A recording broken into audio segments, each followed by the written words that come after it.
Thank you. Mahua Moitra ji.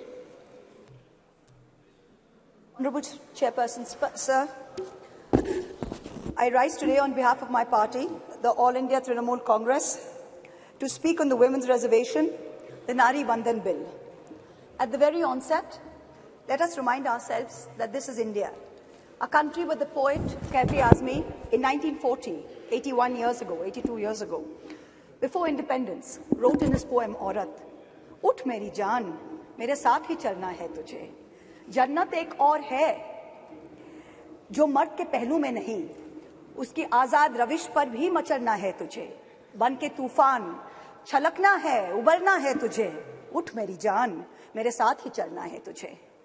This is in India, where Tagore in 1928 wrote in his poem Shobola, "Nari ki apon bhaggo joy koribar, keno nahi dibe odhikar, he bidhata? O Lord, why will you not give women the right to determine their own destiny?" This is in India, where in 1946, when the Constituent Assembly was elected, 15 seats went to women who helped to draft the Constitution. Both the United States and the United Kingdom saw lengthy suffragette movements before women were granted the right to vote. India's founders in 1947, April, agreed to the principle of universal adult suffrage, giving simultaneously the right to vote to women and to men. There was never any question of denying women the right to vote while giving it to men.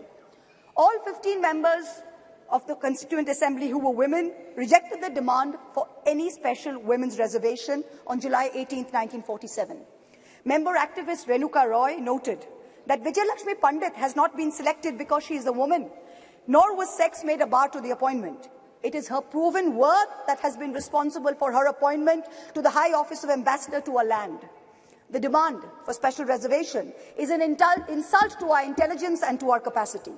So sure were our founding mothers that this great land would not deny her women their rightful place based on merit. But alas, it is 75 years later. And today it is both my pride and my shame that I stand here as a woman in India's parliament speaking on a women's reservation bill. It is my pride that I belong to the All India Trinamool Congress, a party that sends 37% women among its members to parliament. It is my chagrin that I belong to a Lok Sabha, a house of the people, that on aggregate has only 15% of its members as women, far below the global average of 26.5%, and also below the Asian regional average of 21%. As this government claps itself on its back for its rankings on various global tables, let it also hang its head in disgrace that this same India ranks 140 out of 196 countries in the Interparliamentary Union League tables on women's representation. Within women parliamentarians, Muslims and Dalits have been consistently underrepresented. From 1952 to 2004, only 8 Muslim women were elected to India's parliament, to the Lok Sabha, many of whom served multiple terms. In today's Lok Sabha, the 17th Lok Sabha, there are only 2 Muslim women members, both from West Bengal, both from the All India Trinamool Congress, I may add. The numbers for male and female turnout in the last general election were nearly the same, 66.7% and 66.8% respectively. But women's candidature, that number of women who are being put up for elections, which is the first step towards getting elected to the Lok Sabha, remained at an abysmal 9%, up from only 7% in 2004.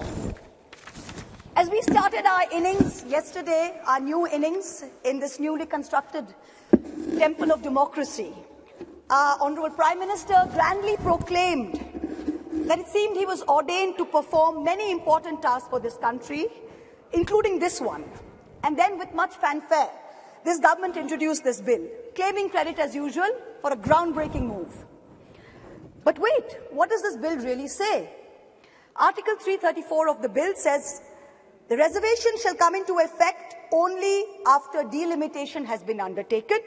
Delimitation will only be undertaken after the relevant figures for the next census have been published.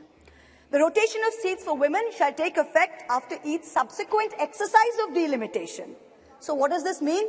In true BJP's Goebbelsian doublespeak style, it means we don't know if and actually when we will actually have 33% of women sitting in the Lok Sabha. Because number one, the date of the next census is entirely indeterminate.